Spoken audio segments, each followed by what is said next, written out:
Astaghfirullah.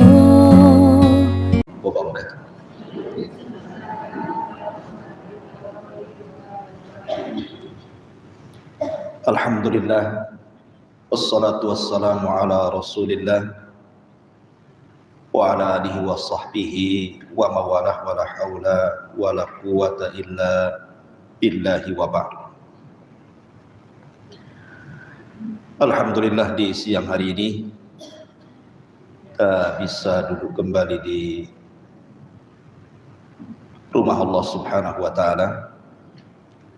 Salawat dan juga salam tak lupa kita hadiahkan kepada Rasul kita Nabi besar Muhammad sallallahu alaihi wasallam. Kajian di siang hari ini kita akan membahas satu surat yang sangat penting sekali, karena surat ini, Suratul Ma'un, akan memberikan pencerahan kepada kita tentang sifat-sifat buruk yang harus dijauhi. Di sini ada 6 sifat. Siapa yang terkumpul padanya wajib masuk neraka. Tetapi kalau dia punya sifat kebalikannya yang akan dijelaskan dalam surat ini, maka orang itu wajib masuk surga. Apa saja 6 sifat yang tertera dalam surah Al-Maun ini? Nanti kita akan rinci satu persatu. Ma'asyiral muslimat yang dimuliakan Allah Subhanahu wa ta'ala, Suratul Ma'un ini dia memiliki 7 ayat, 20 kalimat, 114 huruf. Dan termasuk surat ini surah Makkiyah, artinya turun sebelum hijrah Nabi sallallahu alaihi wasallam. Surah Al-Maun ini ada asbab nuzulnya, ada sebab turunnya.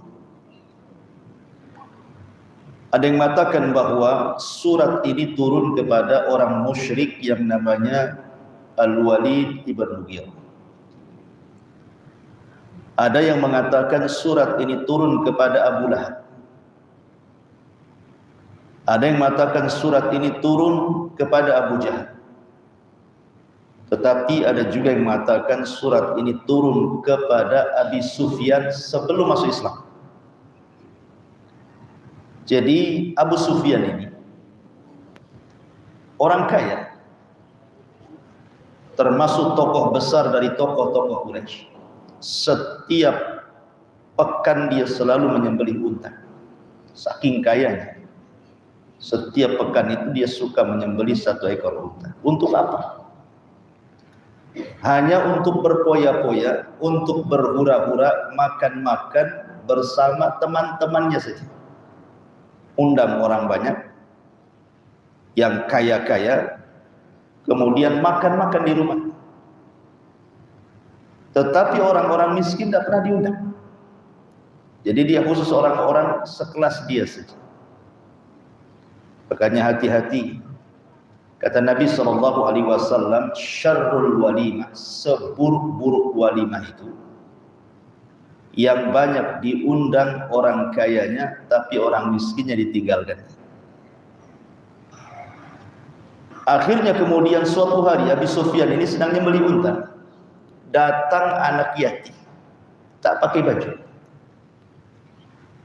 Dia sedang lapar, jadi mendatangi Abi Sufyan yang sedang menyembelih unta dan hendak meminta 1 atau 2 potong daging unta. Tetapi kemudian malah diambil tongkat oleh Abi Sufyan ini, kemudian didorong anak yatim itu dan diusir.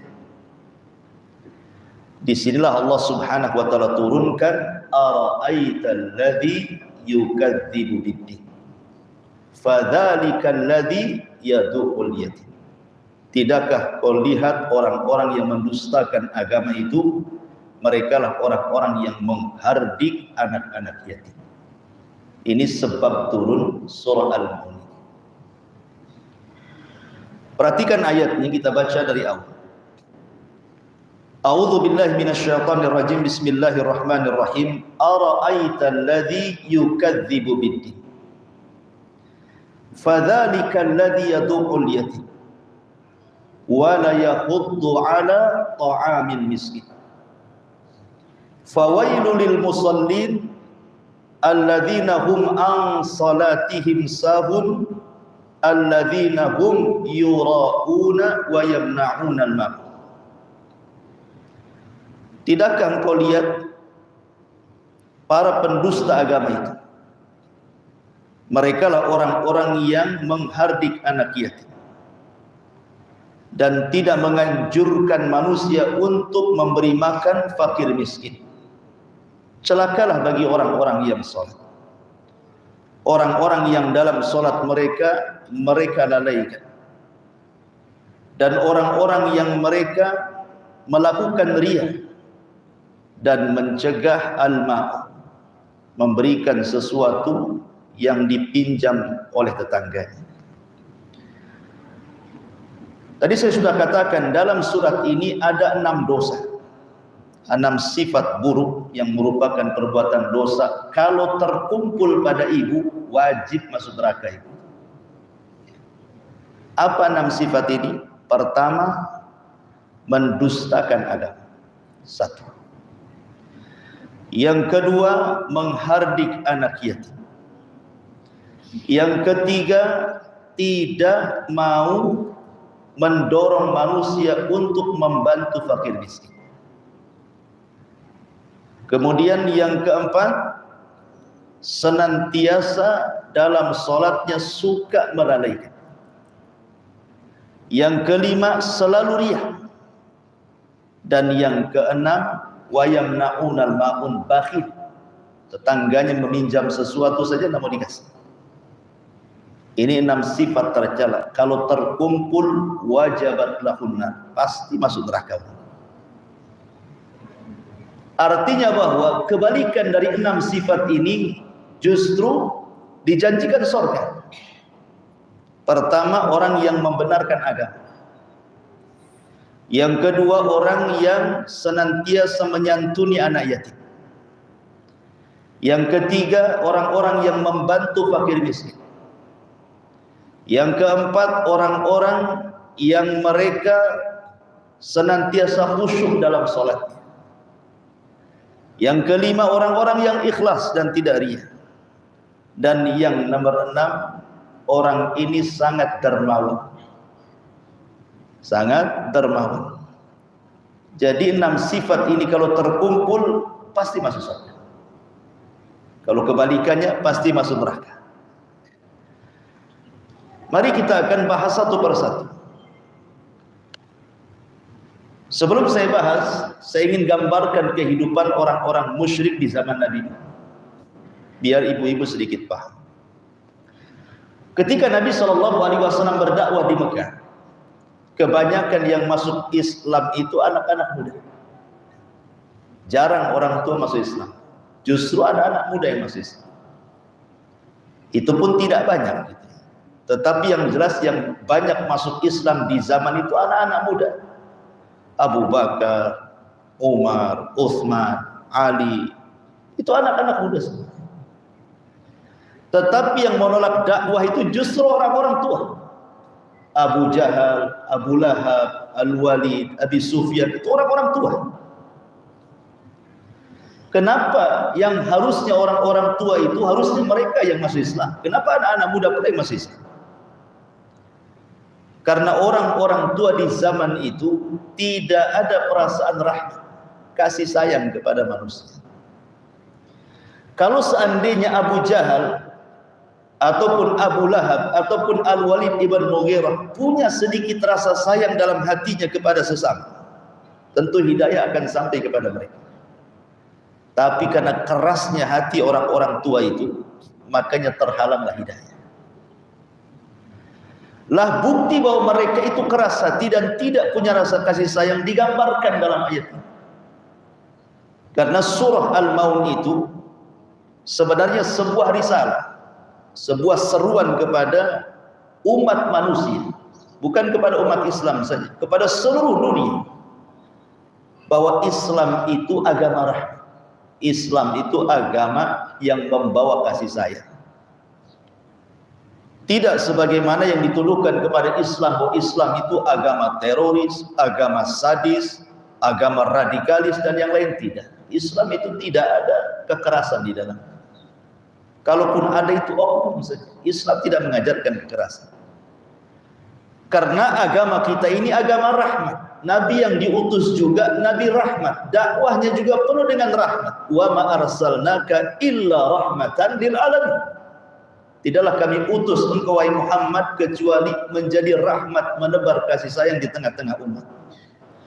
Bukti kasih sayangnya adalah tertuang dalam surah Al-Maun. Bagaimana Islam melarang dari 6 perkara ini. Di sini Allah Subhanahu wa taala mengatakan, ara'aital ladzi yukadzibu biddin. Tidakkah engkau lihat wahai Muhammad orang-orang yang mendustakan agama? Kalimat ra'aita itu artinya melihat dengan mata. Artinya di lingkungan kita ini pasti kita bisa melihat ada orang-orang yang mendustakan agama. Mendustakan agama itu ada 2 bentuk, satu dengan lisan, satu dengan perbuatan. Kalau dengan lisan biasanya muncul dari orang kafir, menghina Islam, agama yang enggak benar, macam-macam. Tapi kalau dari perbuatan ini muncul dari orang munafik. Nampak saja KTP-nya Islam, ya kan? Tapi sebenarnya jauh dari Islam. KTP Islam enggak sholat gitu ya. KTP Islam Ramadan makan pula siang-siang. KTP Islam banyak melanggar hukum Islam. Hakikatnya dia sedang mendustakan agama. Kalau kita melihat dunia, ada 3 kelompok yang mendustakan agama. Yang pertama, kita pernah mendengar agama yang disebut dengan sekuler. Itu agama paling parah. Kenapa? Karena tidak percaya dengan agama. Dulu punya negara namanya Uni Soviet, tapi kemudian hancur berkeping-keping. Karena orang-orang sekuler ini tidak yakin ada Tuhan. Mereka hidup dan mati itu hanya soal waktu saja. Karena di otak mereka itu hanya dunia dan dunia. Mereka penghamba dinar dan dirham. Penghamba dunia, ya. Maka bahaya ini agama sekuler.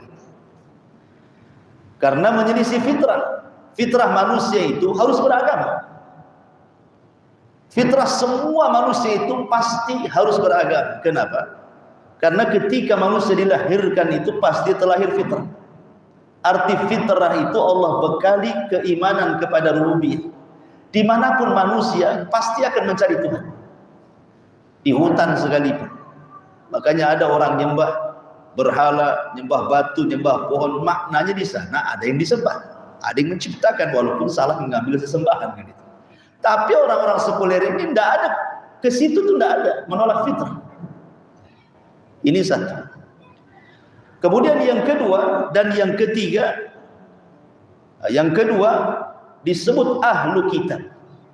Disebut ahlu kitab, dan ahlu kitab itu terdiri dari 2 agama, Yahudi dan Nasrani. Itu disebut ahlu kitab.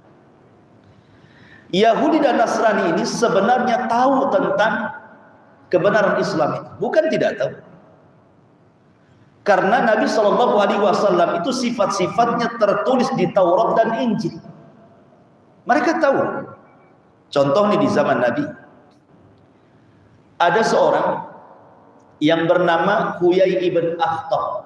Huyai ibn Akhtab ini sebenarnya orang tua dari Sofia. Sofia itu istri Nabi, tetapi bapaknya Yahudi. Namanya Huyai ibn Akhtab. Sofia bercerita, jadi ketika Rasul hijrah dari Mekah ke Madinah, kemudian singgah di Bani Amr ibn Auf di Kuba, Huyai ibn Akhtab ini mengajak saudaranya namanya Abu Yasir. Kata Huyai, wahai Abu Yasir, yuk kita lihat orang yang ngaku nabi itu benar atau nabi kaleng-kaleng. Perangkatlah si Abu Yasir dengan Huyai ibn Akhtab ini dari rumahnya menuju Kubah, ingin mengintai Nabi. Dari pagi sampai sore itu diintai Nabi itu. Dicocokkan sifat-sifatnya dengan apa yang mereka baca dalam Taurat dan Injil. Rupanya cocok. Pulanglah keduanya dengan lunglai. Berangkatnya semangat, pulangnya lemas. Jadi kata Abu Yasir kepada Huyai ibn Akhtab itu, huwa.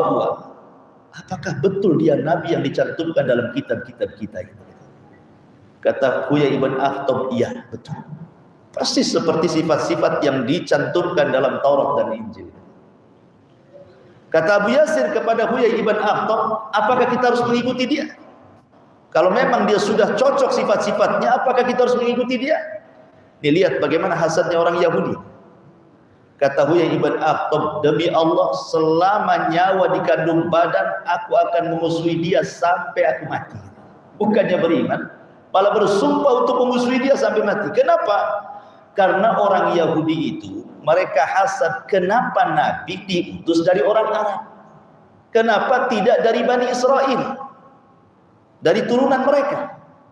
Sementara mereka berperang di masa jahiliyah, suka perang melawan orang Arab. Seolah-olah kenapa Nabi muncul dari musuhnya begitu. Makanya sejak itu Yahudi tidak ada yang beriman kecuali sedikit di Madinah. Sampai hari ini orang Yahudi itu mereka menyembunyikan kebenaran. Mereka mendustakan agama yang benar. Nasrani juga sama. Orang-orang Nasrani tidak meyakini adanya kerasulan kita, apalagi kitab Al-Quran. Mereka enggak meyakini. Makanya kenapa Al-Quran mencap Yahudi dan Nasrani itu dengan kafir, mereka para pendusta agama. Ini yang kedua. Yang ketiga, orang-orang musyrik. Orang-orang musyrik yang ma'ruf kalau di negara kita ada Hindu, Buddha dan yang semacamnya yang menyembah-nyembah berhala, maka kita istilahkan dalam agama kita itu disebut musyrik. Karena mereka menyembah berhala, tidak meyakini agama kita. Mereka juga para pendusta agama. Lah, di sini Allah Subhanahu wa taala mengatakan, ara'aita alladzi yukadzibu bid-din. Tidakkah kau lihat para pendusta agama itu? Kalimat ad-din ini di dalam Al-Qur'an memiliki 3 makna. Pertama, maksud ad-din itu maksudnya Islam.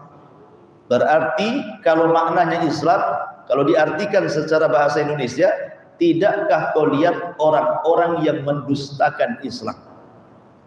Ini satu penafsiran. Ada yang mengatakan makna din itu artinya hukum Allah. Berarti tidakkah kau lihat orang-orang yang mereka mendustakan hukum-hukum Allah? Dan yang terakhir, makna din itu artinya al-jaza wal hisab, kehidupan setelah kematian. Bahwa nanti kita akan dibangkitkan, bahwa nanti kita akan dihisab, bahwa nanti kita akan ditimbang dan begitu seterusnya, termasuk surga neraka. Ya. Jadi ada orang-orang yang tidak yakin ada kehidupan dari kematian setelah kematian itu. Itulah makna din.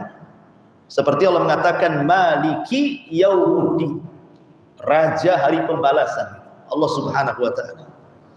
Tiga-tiganya masuk pada ayat ini.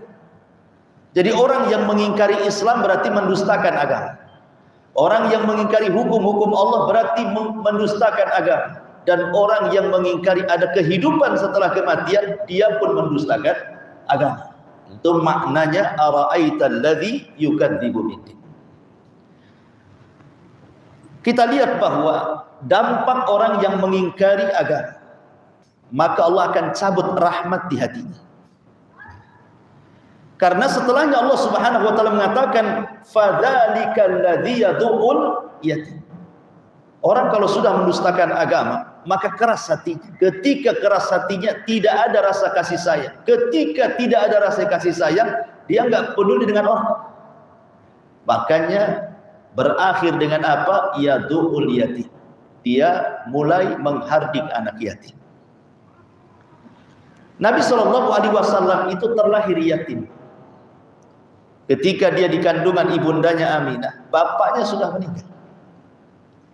Ketika brojol saja dia tidak tahu siapa bapaknya, muka bapaknya kayak apa dia tidak tahu. Dan itulah yatimnya anak yatim ketika di kandungan ayahnya meninggal. Jadi Nabi SAW itu anak yatim. Tetapi yatimnya Rasul tentu berbeda dengan anak-anak yatim yang lainnya. Karena Allah Subhanahu wa taala berfirman, "Wa wajadaka yatiman fa'awa." Dan Allah dapati engkau Muhammad dalam kondisi yatim, kemudian Allah pelihara. Walaupun Rasul tidak punya ayah, tetap dia terpelihara dari tangan ke tangan. Ya kan? Kecil-kecil sudah berada di rumah Halimah Sa'diyah. Kemudian 6 tahun dikembalikan kepada ibundanya.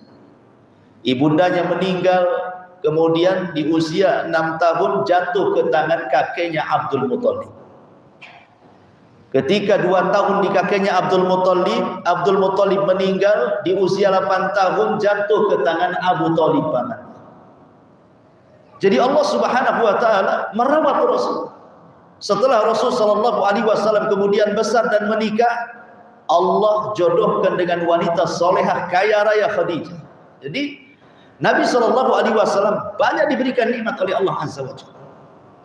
Makanya kemudian Allah Subhanahu wa taala ingatkan kepada Nabi SAW, dulu engkau yatim wahai Muhammad, kemudian aku rawat dirimu. Maka Allah katakan, fa'ammal yatima fala taqhar. Karena engkau dulu pernah yatim, kalau ada anak yatim jangan kau hadap. Lah di sini Allah mengatakan, fadzalika alladzi yad'ul yatim. Siapa yatim itu? Yatim itu artinya anak yang ditinggal mati bapaknya. Itu disebut yatim dalam bahasa Arab. Kalau orang Indonesia ditambah, kalau ibunya yang meninggal disebut piatu, gitu ya orang Indonesia. Kalau orang Arab nggak ada. Orang Arab itu taunya yatim saja. Piatu itu bahasa Indonesia. Kenapa kemudian kalau seandainya ada anak ditinggal meninggal ibunya dan bapaknya masih hidup tidak dikatakan yatim, sementara ketika kemudian anaknya ini ditinggal meninggal bapaknya dan ibunya masih hidup dikatakan yatim? Apa bedanya ibu dengan bapak di sini?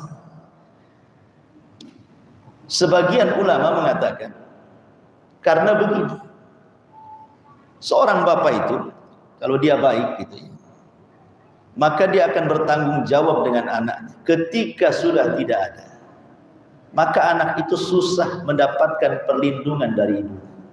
Umumnya begini, kalau ada janda punya anak, suaminya meninggal, kemudian menikah lagi dengan laki-laki. Umumnya laki-laki yang menikah dengan janda yang membawa anak yatim itu kurang sayang dengan anak bawaan.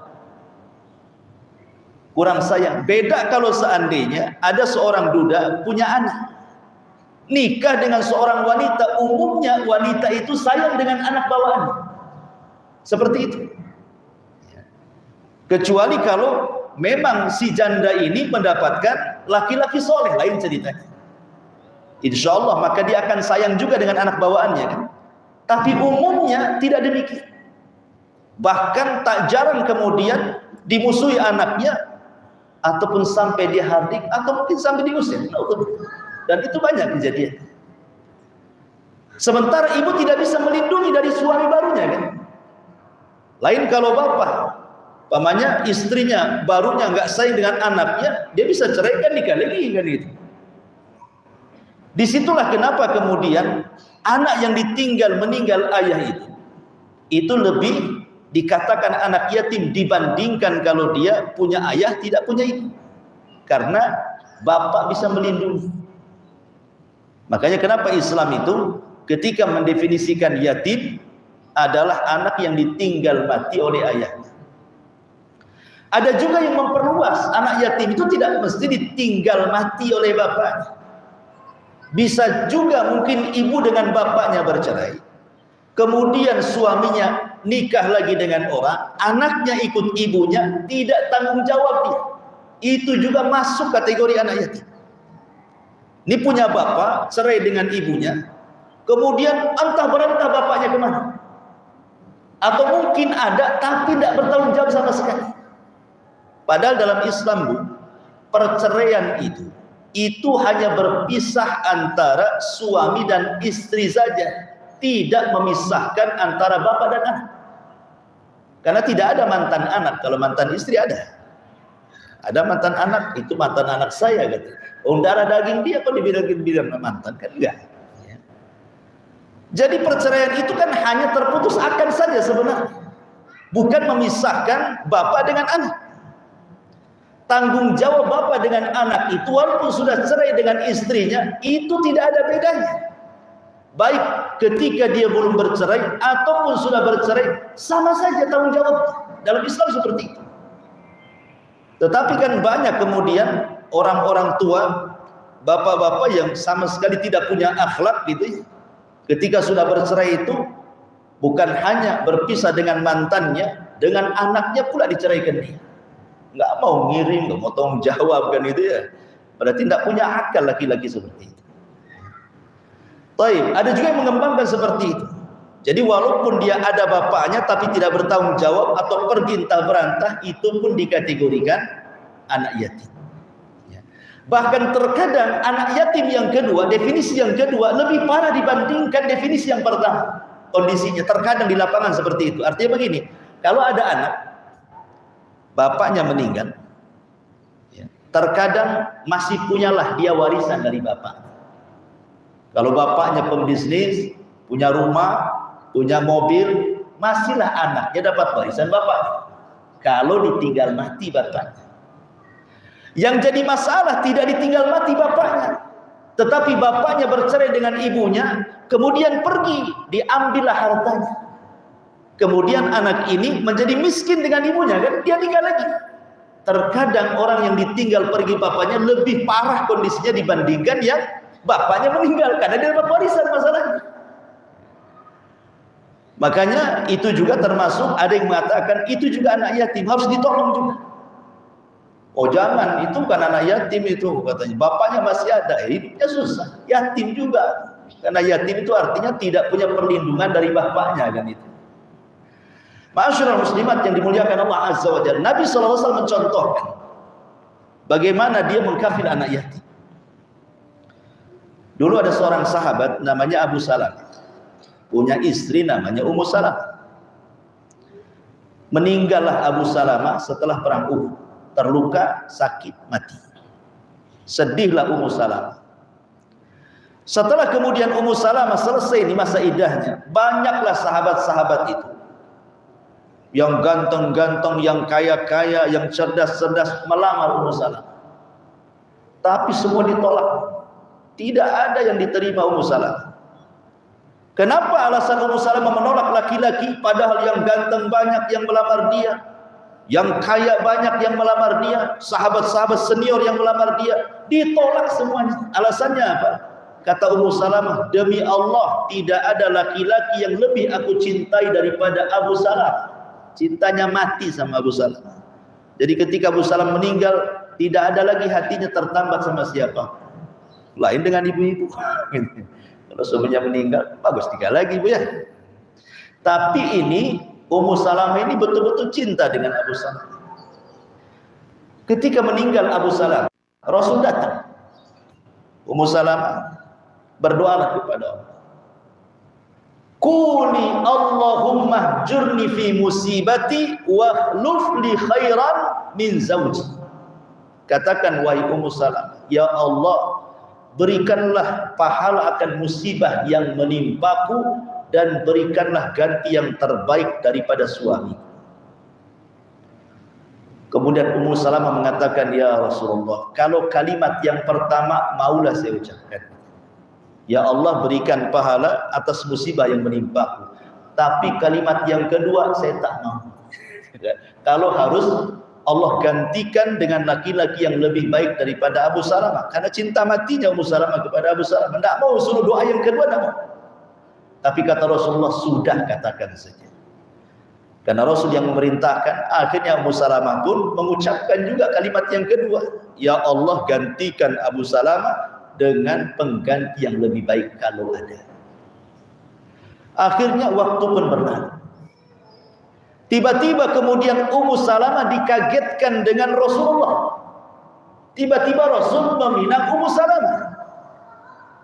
Artinya doanya dikabulkan. Ya tidak mungkinlah imbang Rasul dengan Abu Salamah. Tentu Rasul lebih baik dibandingkan Abu Salamah. Tapi Ummu Salamah ini masih tetap cinta dengan Abu Salamah. Dia tolak halus Nabi SAW. Apa kata Ummu Salamah? Rasul, bukan aku menolak pinangan. Masalahnya ada 3 hal yang mengganjal dalam hatiku. Kata Rasul, apa yang mengganjal dalam hatiku? 1, aku ini wanita sudah tua, anak-anakku banyak. Anak-anakku banyak, anak-anak yatim. Dari Abu Salamah. Yang kedua, aku ini wanita pecemburu, tidak bisa. Istrimu ada Aisyah, ketika itu kan ada Saudah. Aku tidak bisa berbagi cinta. Kemudian yang ketiga, kata Ummu Salamah kepada Nabi SAW, wahai Rasul, bukan aku tidak mau atas pinangan. Masalahnya, aku belum bisa melupakan Abu Salamah. Jadi Nabi SAW kemudian memberikan nasihat kepada Ummu Salamah. Ya Ummu Salamah, adapun anak-anakmu, kalau kau menikah dengan aku, anak-anakmu anak-anakku juga. Di sini contohnya. Bagaimana Nabi SAW ketika menikahi Ummu Salamah menganggap bahwa anak bawaan itu adalah anaknya sendiri. Ini yang kadang-kadang laki-laki ini banyak yang kemudian menikah dengan janda yang punya anak, tidak sama perlakuan dengan anak kandung dia dengan anak bawaannya. Rasul mengatakan jangan seperti itu. Ya kalau kita mau sama ibunya, ya juga harus mau sama anaknya, begitu. Sama dengan seorang janda menikahi duda punya anak, jangan mau sama dudanya saja, sama anaknya pun harus diakui sebagai anaknya, gitu. Jangan dibeda-bedakan dalam Islam. Itu yang diajarkan Rasul kepada kita ketika meminang Ummu Salamah. Dan akhirnya Allah takdirkan Rasul menikah dengan Ummu Salamah. Dan anak-anak Ummu Salamah dirawat dengan baik oleh Nabi SAW. Begitulah Nabi SAW mencontohkan kasih sayang kepada anak-anak yatim. Ya. Dan kata Nabi SAW, sayang kepada anak yatim itu adalah melembutkan hati. Kalau ibu hatinya keras, suka marah, mudah emosi, dikit-dikit muncak, darahnya tinggi gitu kan. Tidak perlulah datang ke apotek itu beli penurun darah, cari anak yatim, usap kepalanya, itu melembutkan hati. Masalahnya mau enggak diusap? Maulah kalau kasih amplop. Kalau diusap aja mana mau ya, sekalian kasih duit lah ya. Mengusap anak yatim itu kata Rasulullah talinul qalb, bisa melembutkan hati. Mengusap anak yatim. Dan itu obat mujarab untuk menurunkan tensi. Karena Rasul yang mengatakan bahwa mengusap anak yatim itu bisa melembutkan hati. Sebaliknya jahat dengan anak yatim mengeraskan hati. Makanya Islam itu indah sebenarnya. Jadi yang pertama di antara para pendusta agama itu orang-orang yang menghardik anak-anak yatim. Dahulu Nabi SAW pernah bercerita dalam sebuah sabdanya. Nabi SAW itu adalah Nabi pemberi syafaat. Ada 3 syafaat yang tidak diberikan kepada siapapun dari para nabi kecuali hanya Nabi saja. Ya syafaat itu kan ada 2, ada syafaat umum, semua para nabi memberikan syafaat, para syuhada, orang-orang soleh juga memberikan syafaat. Tapi ada syafaat khusus, dan itu hanya 3, khusus bagi Nabi saja. Pertama syafaatul uzma, syafaat besar. Ketika manusia berkumpul di padang mahsyar itu nunggu keputusan Allah kok tak datang-datang, datanglah manusia ke Adam, ke Nuh, ke Ibrahim, ke Musa, ke Isa. Tidak ada yang bisa menolong sampai akhirnya datang kepada Rasulullah. Rasul memintakan mereka syafaat kepada Allah. 1. Yang kedua, syafaat kepada pamannya Abu Thalib untuk diringankan azabnya. Karena dia tidak mungkin keluar dari neraka, Abu Thalib tidak akan keluar dari neraka. Kenapa? Karena mati kafir masalahnya. Tapi Rasul meminta kepada Allah untuk meringankan azabnya karena jasa baiknya Abu Thalib ketika hidup senantiasa menolong dakwah. Ini yang kita ceritakan syafaat yang ketiga ini. Di mana orang-orang yang divonis masuk surga tidak bisa masuk surga. Ini orang-orang ini nggak mungkin masuk neraka karena sudah divonis masuk surga. Mereka hanya berjubel di pintu-pintu surga tapi tidak bisa masuk. Kenapa tidak bisa masuk? Karena tidak ada yang bisa membuka pintu surga kecuali Nabi. Tidak ada satupun Nabi yang bisa membuka pintu surga kecuali Nabi. Makanya Rasul mengatakan apa? Ana awal man aftatihu babal jannah. Sayalah orang yang pertama membuka pintu surga. Dan Rasul orang yang pertama masuk surga. Ketika Rasul buka pintu surga itu, Rasul itu sudah berada di pintu surga. Tiba-tiba ada seorang ibu lari mau masuk duluan. Ditahan sama Nabi. Kamu siapa kan gitu? Ya.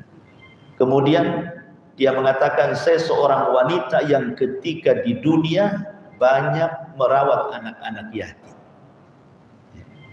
Kata para ulama ketika berikan catatan hadis ini, riwayat ini, lihat bagaimana keutamaan mengkafil anak yatim. Sampai masuk surga berdua bersama Nabi di depan.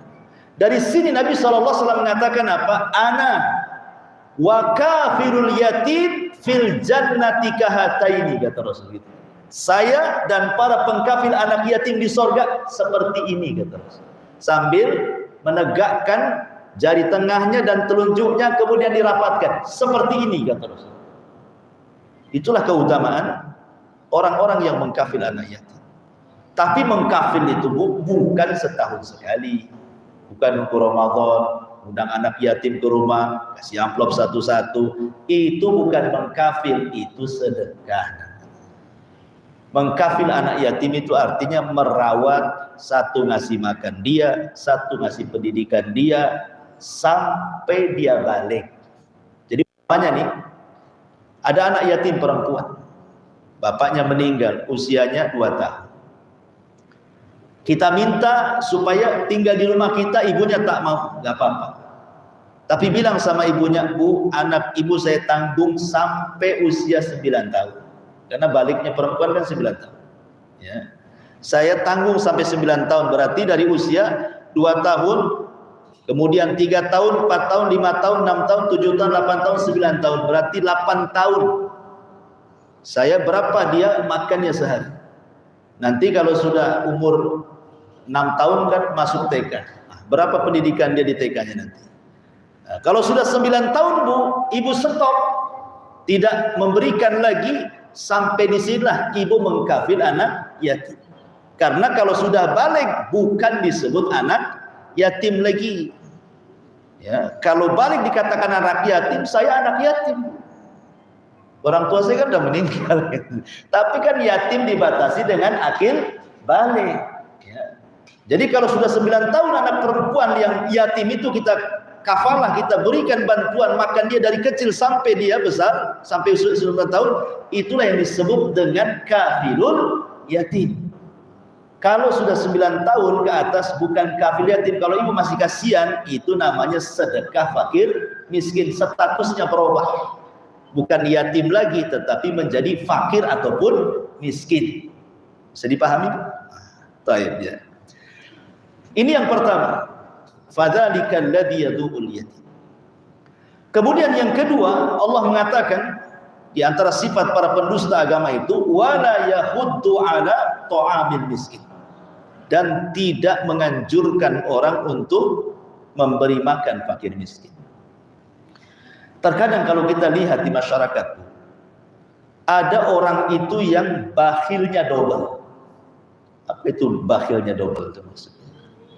Sudah tidak mau bantu fakir miskin, tak mau pula ngajak orang bantu fakir miskin. Minimal kalau kita tidak bisa membantu nih, kita tidak bisa membantu karena memang kekurangan. Minimalnya ajaklah tetangga yang mampu, bilang saya sih pengen bantu si Anu, tapi saya tak ada uang, bisa nggak kamu bantu dia? Nah gitu maksudnya. Ya. Itu makna yahuddu ala ta'amil miskin, itu artinya mengajak orang untuk membantu fakir miskin. Mengajak orang membantu fakir miskin itu lebih baik dibandingkan kita membantu fakir miskin. Dua-duanya baik. Kita sendiri bawa beras, umpamanya 1 kilo, nih. Dengan kita ngajak rame-rame, dapatlah 1 kintal. rame-rame itu lebih baik kita mengajak orang dibandingkan kita infak sendiri. Kenapa? Kalau infak sendiri, berapalah kemampuan kita infak sendiri. Tapi kalau kita ngajak orang rame-rame, bisa banyak dapatnya kan. Bisa saja mungkin dari sekian orang yang diajak itu akhirnya tanpa sepengetahuan kita dia bantu terus. Makanya bahasa Quran itu lihat bagaimana Allah Subhanahu wa taala kemudian memilih bahasa bahwa ada orang yang bakhil itu sampai setingkat ngajak orang bantu itu tidak mau dia. Lisannya bakhil. Makanya Allah Subhanahu wa taala sampai istilahkan wala yaghuddu ala ta'amil miskin. Bahasanya ta'am itu pakai masdar, bukan fi'il amr, bukan at'im tapi ta'am. Maknanya apa? At'im itu artinya kita terus-menerus untuk membantu. Kalau sudah disebut ta'amul miskin artinya bukan sekali kita membantu, tapi terus-terusan. Lain dengan pakai kata kerja bentuk perintah mamanya kan, beri makan fakir miskin, boleh saja sekali dua kali selesai.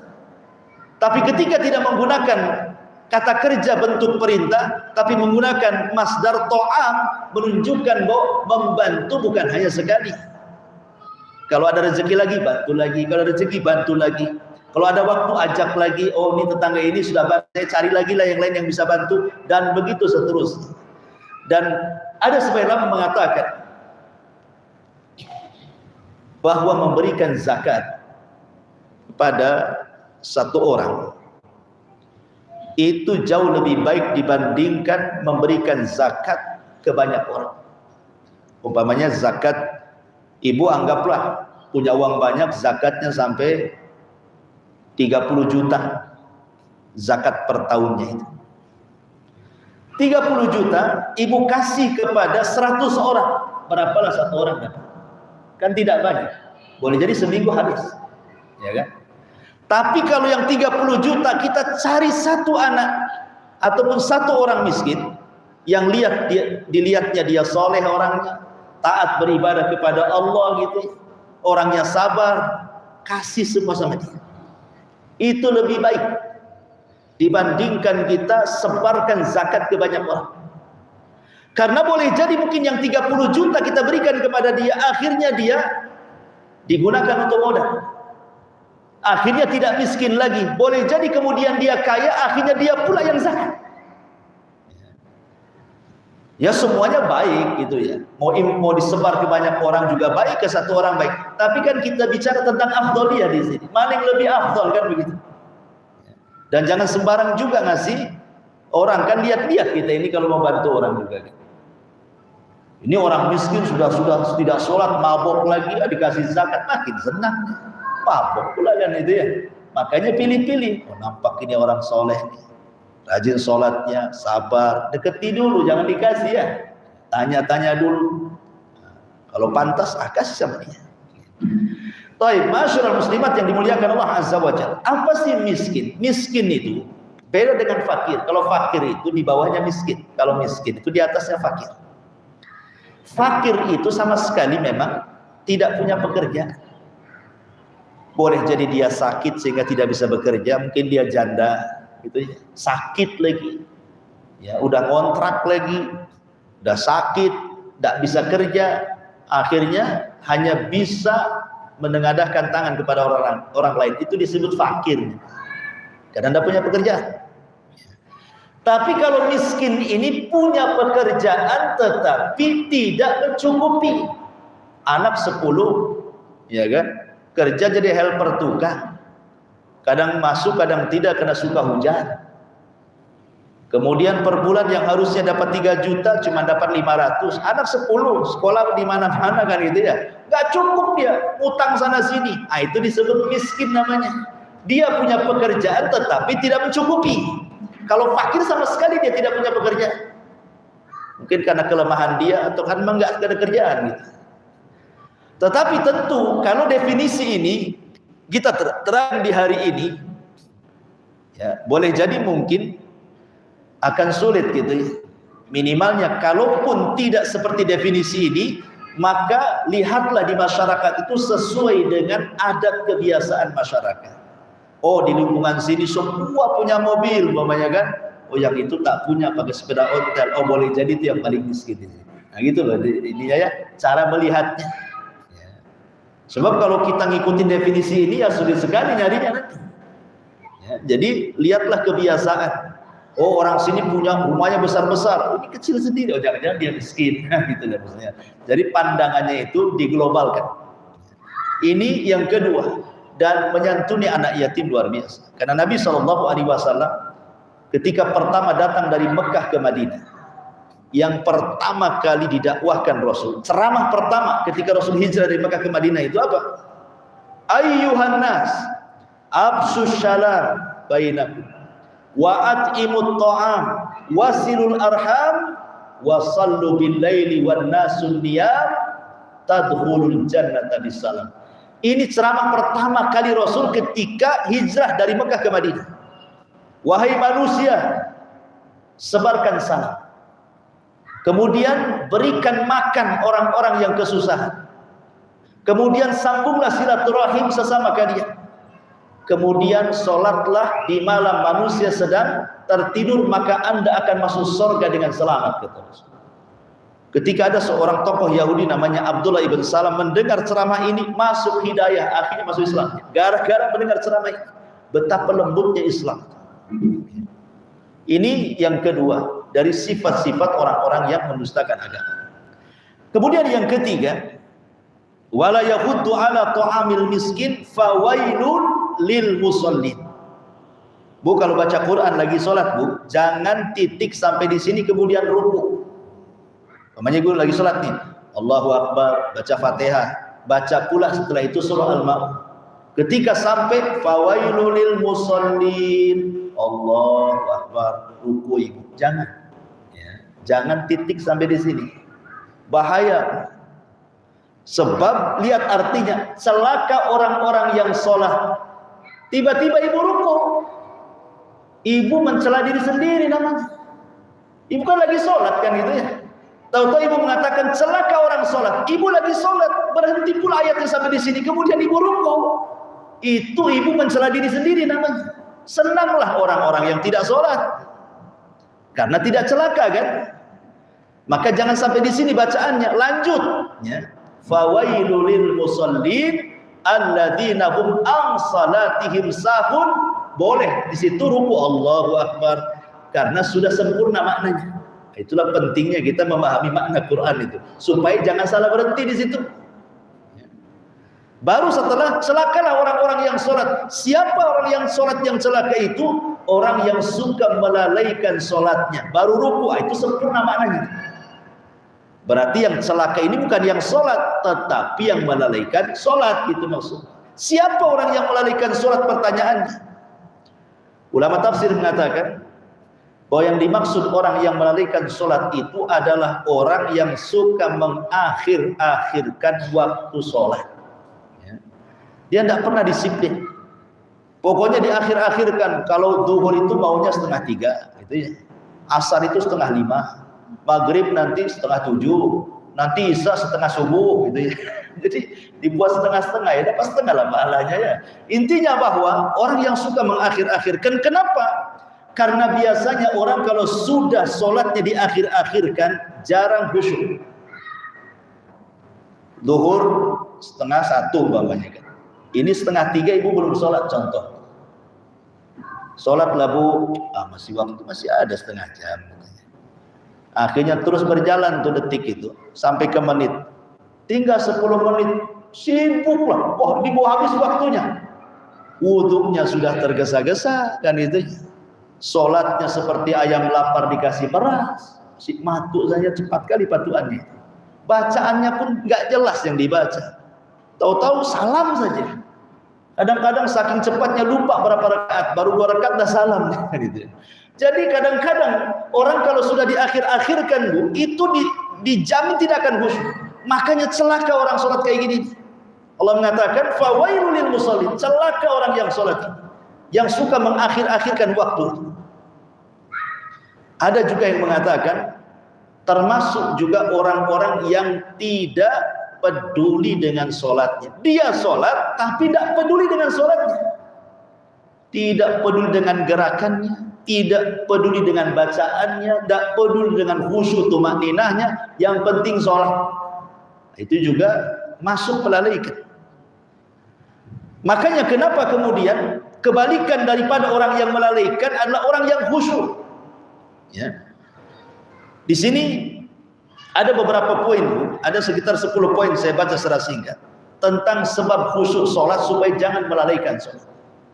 Saya baca secara singkat. Yang pertama, husnul isti'dad li sholat. Perbaiki persiapan ibu untuk sholat. Termasuk memperbaiki wudu. Kalau wudunya asal-asalan, sholatnya jadi asal-asalan. Bukankah yang menentukan sah dan tidaknya sholat itu wudu? Berarti wudunya perbaiki. Jangan asal-asalan.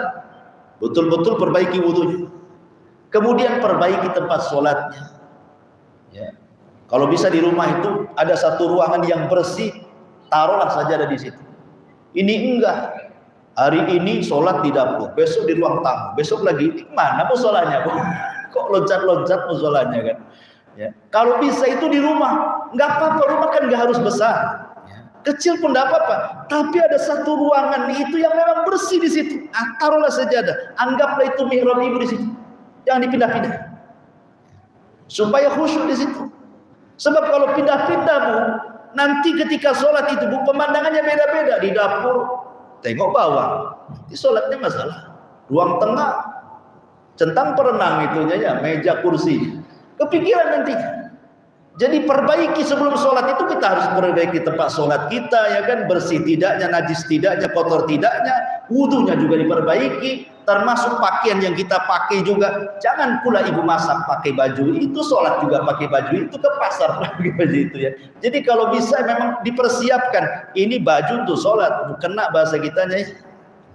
Baik, kemudian yang kedua, at-tumakninatu wa adamul isra. Tumakninah dalam sholat dan jangan tergesa-gesa. Tumakninah dalam sholat dan jangan tergesa-gesa. Yaitulah dampak dari mengakhirkan waktu sholat, akhirnya tergesa-gesa. Coba kalau di awal-awal waktu sholat kan waktu sholat panjang, bisalah kita ini tenang sholatnya, rukunya agak lama, sujudnya agak lama, bacaannya agak lama, kalau banyak hafalannya. Kemudian yang nomor 3, tadabburul ayatil makru'ah. Kalau memang ibu ini ada kesempatan waktu renggang, kan sekarang sudah ada tuh Quran terjemahan. Ibu ini sekarang hafalannya berapa? Oh, saya cuma hafal 5 surat, itu pun diulang-ulang. Maghrib itu, ini itu, semua itu saja, kayaknya nggak pindah-pindah. Kalau nambah hafalan itu, kalau lagi nambah hafalan, yang lain lupa, ini pula hafal. Minimalnya bu, surat yang ibu suka baca itu, baca artinya. Contoh nih yang jelas-jelas ya, ibu baca dalam sholat apa? Surah Al-Fatihah. Itu kan sudah jelas, ya kan? Itu dibaca terus, mau sholat wajib, mau sholat sunnah, setiap rakaat lagi dibaca. Minimal tahulah artinya. Bacalah terjemahannya. Al-Fatihah itu apa sih isinya gitu ya? Walaupun tidak sampai ke tafsirnya, minimalnya tahu dulu isinya apa. Kemudian surat yang ibu pun yang dibaca, tahulah. Coba tadabbur di situ supaya jangan kemudian kemana-mana pikirannya. Kemudian yang nomor 4, at-tafakkur fi adamatil khalq. Coba berpikir bahwa sholat itu bu, hakikatnya kita sedang dialog dengan Allah Azza wa Jalla. Sholat itu tempat berjumpanya kita dengan Allah. Kita berjumpa dengan Allah berapa kali? 4 kali. 2 di dunia, 2 di akhirat. 2 di dunia, 1 saat sholat. Itulah kita sedang berjumpa dengan Allah. Makanya Allah mengatakan dalam Al-Quran, sholat itu berat. Wa innaha lakabiratun illa alal khashiyin. Sholat itu berat kecuali bagi orang yang khusyuk. Siapa orang yang khusyuk? Allah lanjutkan firman-Nya, alladzina yadhunnuna annahum mulaqu rabbihim. Orang yang yakin bahwa dia sedang berjumpa dengan Rabb-Nya. Jadi sholat itu sedang berjumpa dengan Allah. Ya, maka hadirkan tuh. Kemudian juga yang nomor 5, an-nadharu fi maudhi'is sujud. Supaya kita khusyuk ketika dalam posisi berdiri, pandangan jangan kemana-mana bu, letakkan ke tempat sujud. Jangan, karena setan itu berusaha mencuri kekhusyuan manusia. Kata Nabi SAW, Inna syaitan yakhtalisu min salatil abdi. Terkadang ada setan itu mencuri salatnya hamba. Apa yang dimaksud mencuri? Mencuri bukan mencuri uang ibu lagi salat, tidak. Maksudnya mencuri kehusuan, sehingga tak jarang orang lagi salat itu pandangannya tidak ke satu titik, tapi ke banyak titik. Allahu Akbar, sana sini. Itu tidak khusyuk. Apalagi nonton cicak kawin, makin tengokin ya Bu. Itu makin tidak khusyuk nantinya. Ya. Jadi pandangan khusus ke tempat sujud. Kemudian juga yang nomor 6, adamul iltifat wa raf'il basar. Jangan dibiasakan menengok-nengok apalagi sampai menengok ke atas.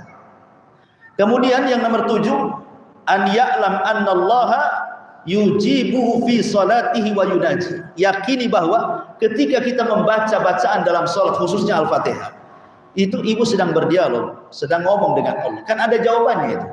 Dalam hadis Rasul mengatakan, ibu kalau membaca Al-Fatihah, alhamdulillahirabbil alamin, Allah itu jawab di langit. Apa jawaban Allah? Hamadani abdi, hambaku sedang memujiku. Kalau ibu mengucapkan Ar-Rahman Ar-Rahim, Allah jawab itu di langit. Asna alayya abdi, hambaku sedang mengagungkan aku. Kalau ibu mengucapkan Maliki yaumiddin, Allah juga jawab majjadani abdi, hambaku sedang membesar-besarkan aku. Makanya kenapa dalam sholat itu kalau ibu baca Fatihah disunnahkan untuk satu-satu, jangan disambung. Karena setiap ayat dalam Al-Fatihah itu ada jawabannya tuh. Ya. Alhamdulillahirabbil alamin, diam dulu.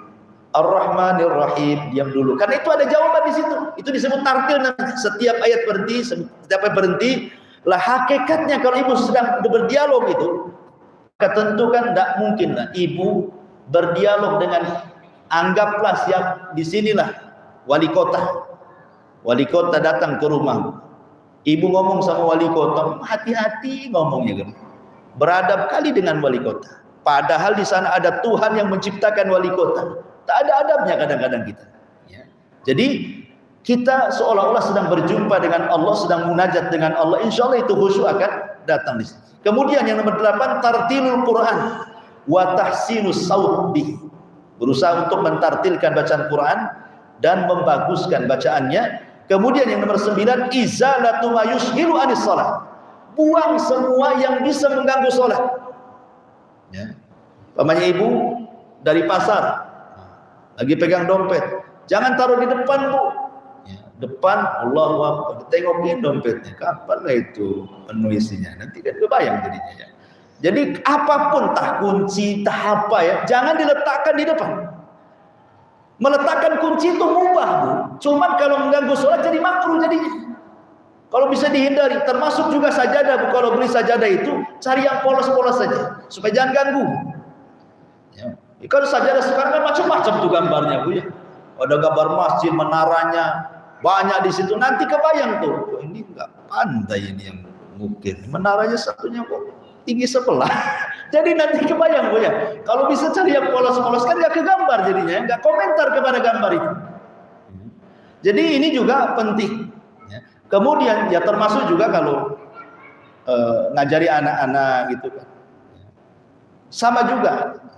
Jangan kamu pakai kaos yang ada tulisan-tulisannya, nanti terbaca pula sama yang di belakang. Rupanya kaos partai pula. Kemudian yang nomor 10, alla yusalli wa qad ghalabahu nu'as wa huwa hakim. Kalau ibu ngantuk sekali, ibu jangan dipaksakan sholat. Kata Rasulullah, jangan dipaksakan sholat. Kalau ngantuk, tidurkan sebentar. Nanti kalau ngantuk ketiduran, yang dibaca aneh-aneh nanti. Ya. Nah, ini juga 10 perkara kalau bisa. Inilah diantara sebab-sebab usulnya sholat. Ya sebab-sebab yang lain banyak, maksudnya sebab-sebab luar. Salah satunya memakan yang haram itu nggak akan khusus sholat. Orang kalau makan makanan yang haram nggak akan khusus sholat. Orang yang habis maksiat kemudian sholat nggak akan khusus sholat. Jadi banyak perkara-perkara luar juga yang bisa menjadikan khususnya sholat. Nah, di sini Allah mengatakan fawailul lil musallin alladzina hum an salatihim sahun. Kemudian yang nomor 4, alladzina hum yura'un. Dan orang-orang yang suka yura'un. Ra'un itu artinya dia beribadah tetapi ingin disanjung dan dilihat orang. Sekarang namanya fitnah ria itu sangat merebak di tengah-tengah kaum muslimin dengan adanya medsos. Ini alat medsos tuh, itu alat yang paling besar menggugurkan amalan kita. Dulu belum ada medsos, Bu. Orang ibadah, ibu ibadah di mana orang enggak tahu. Ya kan? Ibu sholat sendiri di rumah. Mana kawan-kawan tahu ibu ahli sholat? Tapi sekarang ada medsos. Memang niatnya baik, malam-malam ngingetin gitu ya. Ya, ini sudah jam 3 sholat. Maunya itu dia mengatakan seolah-olah lihat loh seperti saya, aku juga bangun tengah malam. Cuman bahasanya enggak seperti itu kan. Ya. Kadang-kadang setan itu dia masuk bukan hanya disuruh maksiat saja, disuruh berbuat baik, sholat kata setan. Tapi ketika sholat disuruh riya. Jadi setan itu bukan hanya suruh zina, suruh mabuk, suruh judi, suruh ghibah, enggak. Terkadang suruhnya ibadah, sedekah kok banyak-banyak kata setan itu. Supaya apa? Tapi dengarkan ucapan orang kalau sudah sedekah, muji atau tidak. Jadi mereka membuka bagaimana orang itu riya. Dan riya ini sifatnya munafik ya. Kemudian yang terakhir Allah katakan wa yamna'unal ma'un. Ada yang mengatakan ma'un itu artinya perkakas dapur. Itu disebut ma'un. Mulai dari gelas, piring, pisau, kompor, panci, kuali, codet atau apa namanya. Ada tetangga mau pinjam. Ya, boleh jadi mungkin dia ada hajatan, ada keperluan, enggak ada, mungkin gasnya habis gitu ya. Pinjam gas ibu-ibu, gasnya ada 3 yang 5 kilo umpamanya. Dipinjam tak mau kasih, itu disebut wayam na'unal ma'un itu namanya. Atau terkadang dikasih tetapi tidak layak untuk dikasih. Contoh nih, ibu di lemari ada tuh kuali bagus ya kan? Sementara kuali lamanya di atas kompor, pantatnya udah hitam semua, udah nggak layak Bu. Itu pula dikasihkan tetangga. Padahal sebenarnya kalau ingin mendapatkan pahala, kasih aja yang bagus. Apa fungsinya juga sama kan? Ngapain ditaruh di lemari gitu ya? Nggak dapat pahala, Bu. Naruh perkakas di lemari itu nggak dapat pahala. Untuk apa? Pajangan saja di situ. Tapi kalau dipinjamkan ke orang, jadi pahala jadinya. Lah ada orang-orang itu dipinjam, motornya pinjam sedikit, banyak alasan. Oh nanti anak saya mau pakai, nggak bisa. Subhanallah ya. Ada tuh orang-orang yang bakhilnya sampai ke tingkat perkakas rumah dipinjamkan tak dikasih. Ini sebakhil-bakhilnya orang bakhil, Bu. Kenapa? Ini perkara remeh masalahnya. Kalau perkara remeh saja dia tidak bisa kasih, bagaimana perkara besar? Bagaimana kalau orang datang pinjam uang 5 juta, 10 juta, makin bakhil lagi kan? Oh yang kecil-kecil aja nggak dikasih. Ya. Makanya di sini Allah Subhanahu wa taala mengingatkan betapa indahnya Islam itu. Sampai ke masalah-masalah orang pinjam alat dapur saja dibahas dalam Quran. Lah ini semua terangkum dalam sebuah akhlak yang disebut dengan akhlak kasih sayang namanya. Ya. Jadi surah Al-Maun ini kalau betul-betul diamalkan, dipraktekkan di tengah-tengah masyarakat itu, wah masyarakat itu sudah luar biasa. Pasti masyarakat itu baik semua. Wallahu a'lam, saya kira cukup. Baik, kita buat tanya jawab saja. Silakan kalau ada yang bertanya.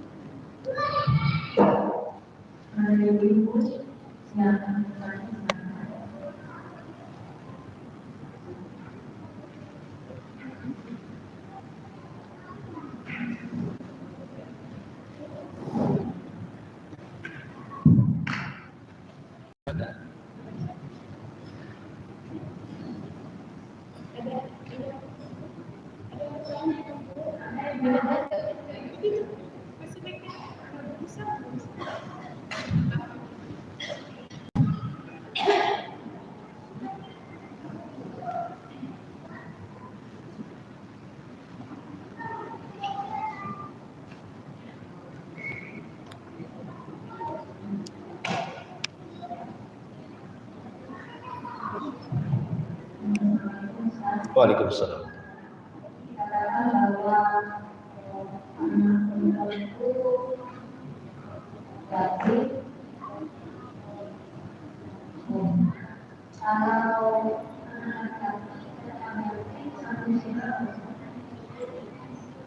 Gak dengar, Om. Ngomong apa ya?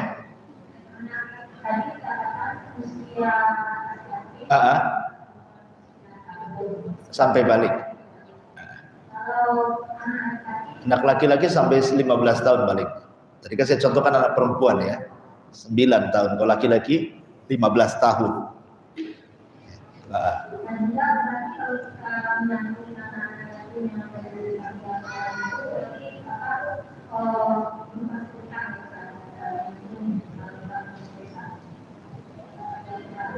Gimana? Oh, panti asuhan. Panti asuhan itu, kalau kita kasih sumbangan ke panti asuhan yang memang, lihat kan, panti asuhan ini kan kadang-kadang yang sudah balik ada di situ. Kalau sudah balik bukan yatim lah, walaupun di panti asuhan. Sudah 9 tahun, itu sudah statusnya kalau dia memang susah, bukan yatim lagi, boleh jadi miskin ataupun fakir gitu. Statusnya beda. Tapi kalau dia di bawah 15 tahun kalau laki-laki, atau di bawah 9 tahun kalau perempuan, kalau kita kasih bantuan, berarti memberi bantuan kepada anak yatim. Tapi kalau hanya sekali 2 kali ngasih bantuan ke panti asuhan, itu bukan kafil namanya. Kita kan cerita mengkafil. Mengkafil itu menggabungkan anak yatim ke anak kita, itu disebut kafil. Seolah-olah anak kita gitu, sampai dia balik.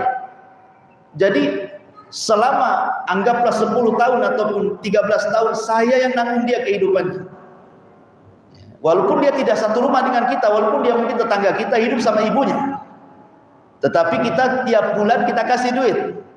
Umpamanya jatah makan dia 1 bulan berapa gitu, oh 1,5 juta. Pokoknya sampai 14 tahun tiap bulan saya kasih 1,5 juta. Nah gitu ya. Itu termasuk uang sakit dia, uang makan dia, uangnya. Setelah kemudian sudah 14 tahun, udah masuk 15 tahun anak laki-laki, atau kalau anak perempuan 9 tahun, ibu stop tuh. Nah, itu ibu sudah dapat pahala mengkafil anak yatim.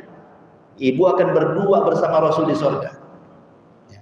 Tapi kalau hanya sekali-kali, setahun sekali, itu bukan mengkafil, itu namanya sedekah, itu namanya. Ya dapat pahala jelas, nah mungkin dapat pahala. Cuman tidak sebesar kafil, karena mengkafil itu besar pahala, besar sekali.